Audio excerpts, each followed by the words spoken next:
Coucou les amis, j'espère que vous allez bien. Donc aujourd'hui je vais vous refaire un bilan lecture, vu que j'ai lu mes 4 livres. Donc pour commencer, je vais vous parler de Circé de Madeline Miller aux éditions Pocket. Donc livre que j'ai beaucoup aimé, alors j'ai eu un peu de mal au début, parce que je trouvais que Circé était un peu l'enfant mal aimé. Voilà, vu que Circé est l'enfant d'un dieu et enfin d'une divinité et d'une, enfin non, d'un dieu, c'est pas ce que je dis, d'un dieu et d'une mortelle. Donc ça fait d'elle une nymphe. Donc voilà, mais elle n'est pas du tout aimée de ses parents, elle n'est pas du tout aimée de ses frères et sœurs. Et du coup, pour essayer de se faire voir, elle va faire une énorme boulette qui fait que du coup ça va la conduire sur une île déserte. Voilà, elle va être châtiée, on va dire ça comme ça, du royaume de son père, et elle va être emmenée sur une île déserte, voilà, où elle va faire sa vie, où elle va rencontrer des personnages illustres comme Ulysse, alors attendez, comme Prométhée, comme ah, comment c'était son nom à lui, euh, comme elle va rencontrer aussi le Minotaure, elle va rencontrer Dédale, elle va rencontrer Diane, elle va rencontrer plein de personnages. Et voilà, et elle va faire sa petite renommée, vu on va commencer à dire que c'est une sorcière, vu qu'elle peut transformer les choses. Donc que ça soit des fleurs, des animaux, des humains aussi, hein. Elle peut changer des humains soit en animal, soit en monstre, soit, enfin voilà quoi. Donc on va essayer de comprendre sa vie, de comprendre son histoire, et ça a été une belle histoire. Voilà. Moi, il y a un personnage qui m'a un peu étonnée. C'est le personnage d'Ulysse, parce que je sais pas si vous vous souvenez, mais il y avait un dessin animé qui passait. Ça s'appelait l'Odyssée. Ça parlait justement d'Ulysse et de son navire, et puis de tous les endroits qu'il avait, comment dire, où il avait été avec son bateau, hein. Voilà, et je trouvais que le personnage était un personnage, comment dire, gentil, tout doux et tout. Et là, dans ce livre-là, on va vite comprendre qu'Ulysse c'est pas du tout comme ce fameux dessin animé. C'est un personnage aux abords gentil, et puis au final, on va vite se rendre compte que quand il rentre chez lui, quand il arrive à rentrer chez lui, il retrouve sa femme et son fils, et en fait, c'est un homme vraiment détestable, surtout à cause de la guerre de Troie, hein, celle qu'il a vécue, parce il est pas, beaucoup parti à la guerre. Voilà, il a fait beaucoup de guerres, et on va vite se rendre compte que au final, c'est pas un homme si bien que ça, et moi, c'est ce personnage-là qui m'a un peu, comment dire, déçu, si on peut dire ça comme ça. Voilà. Mais sinon, à part ça, j'ai vraiment beaucoup aimé cette histoire. Voilà, donc si vous êtes intéressé par cette autrice, si vous êtes intéressé par ce livre, allez-y, lancez-vous. Je vous le conseille très fortement. Donc Circé de Madeline Miller aux éditions Pocket. Voilà.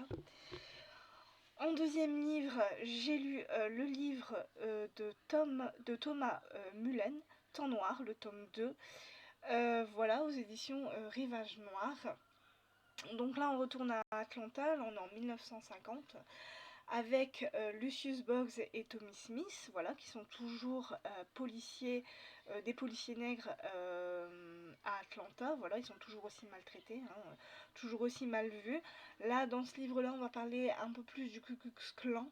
Voilà, on va parler aussi du nazisme, vu qu'il y a des nazis aux États-Unis, qu'on appelle les Colombiens. Voilà, chose que je ne savais pas, que je ne connaissais pas.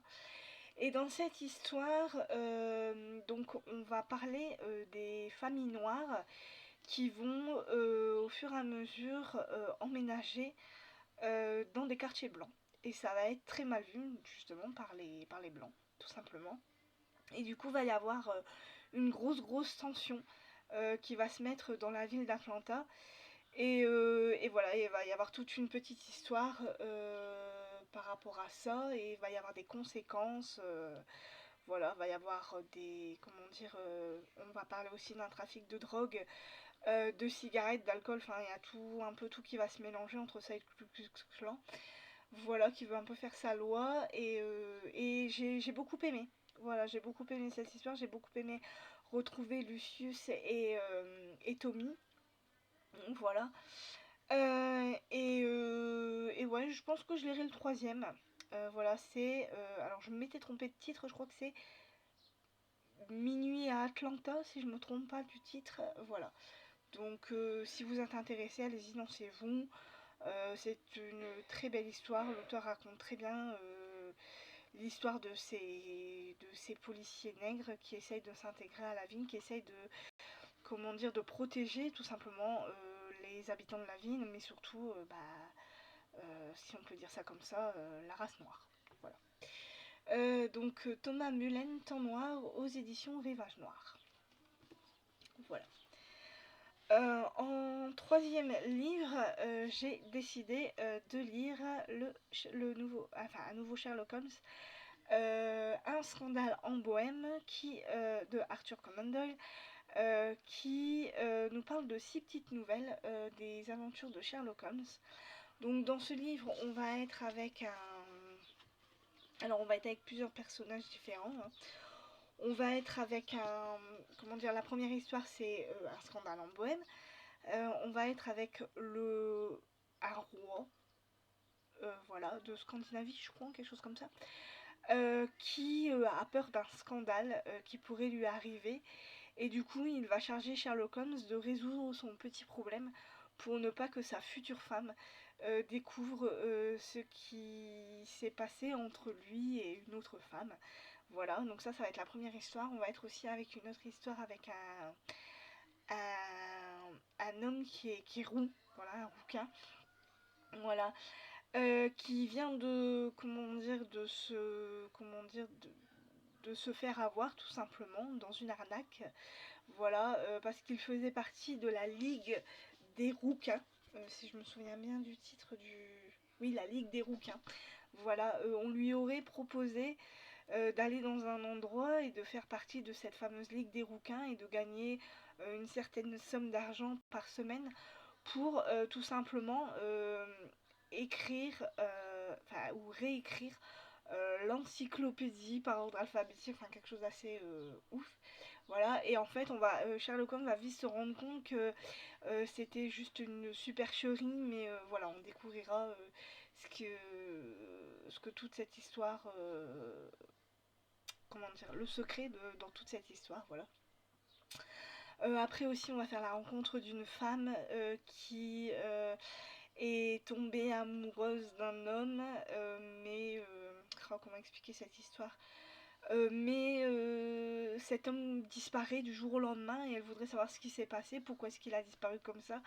Et Sherlock Holmes va vite résoudre ce mystère et ça va être une histoire assez folklorique. Voilà. Et alors attendez, il y a quoi encore comme histoire? Il y en a 6, hein, il y a 6 petites histoires.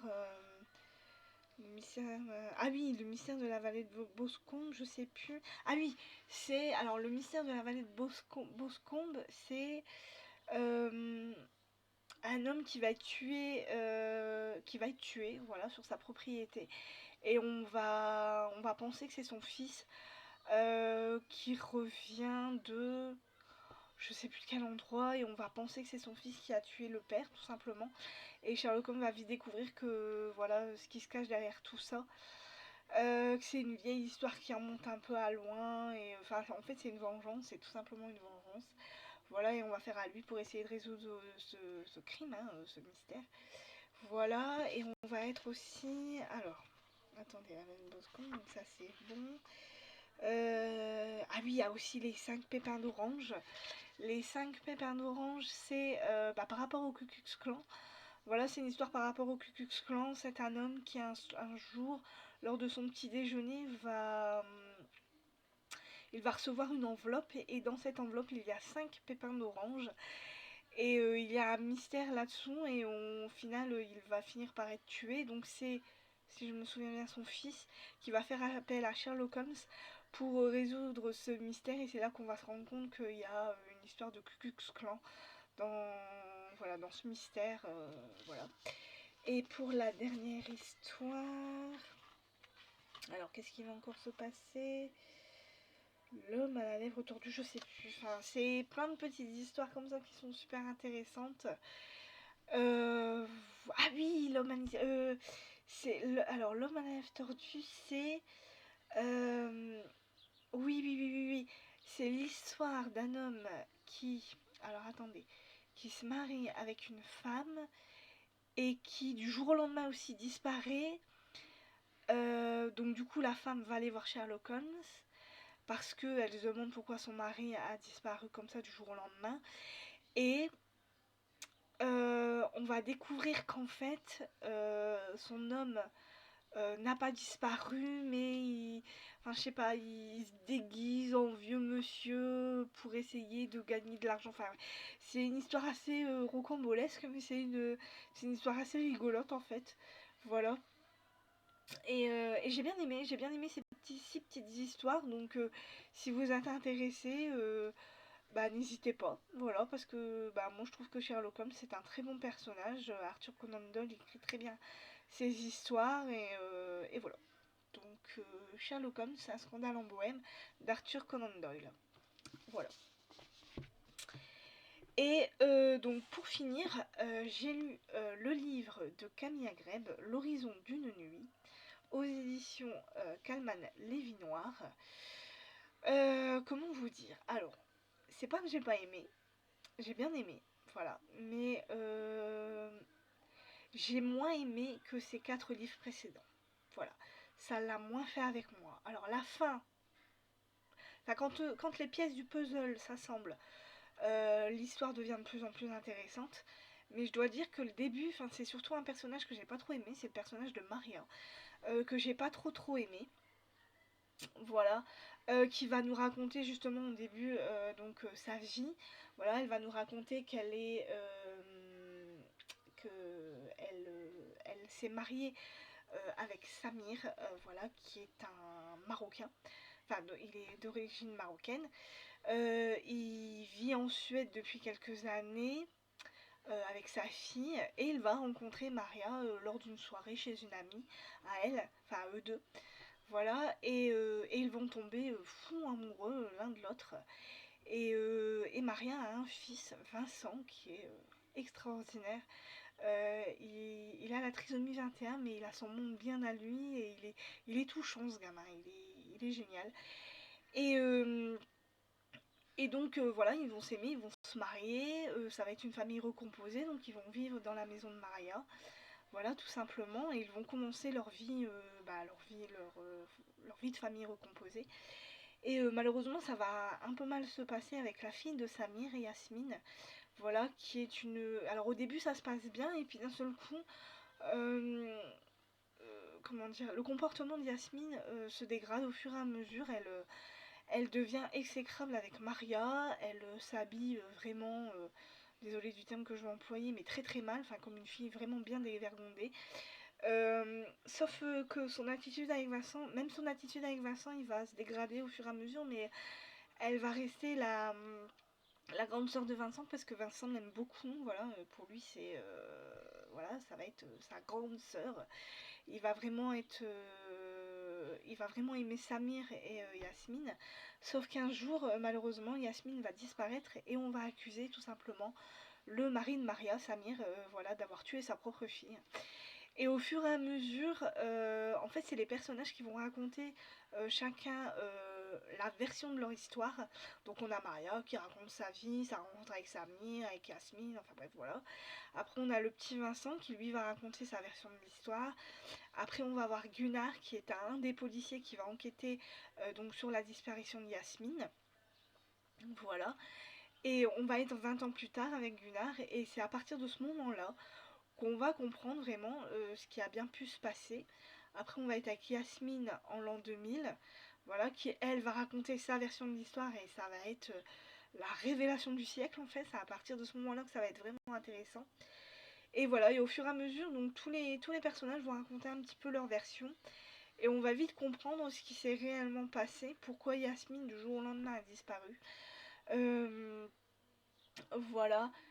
Et, euh, et, et au final, j'ai vraiment beaucoup aimé la fin, mais le début a été vraiment compliqué pour moi. Ça n'a pas été une grande découverte, on va dire, voilà. Je suis pas déçue, mais ça fera pas partie d'un de mes préférés de Camille Agreb. Voilà. Donc à vous après de vous faire votre propre opinion. Si vous avez envie de le lire, allez-y. Hein, je ne vous dirai jamais de ne pas lire un livre que j'ai personnellement pas trop aimé, mais bon, voilà.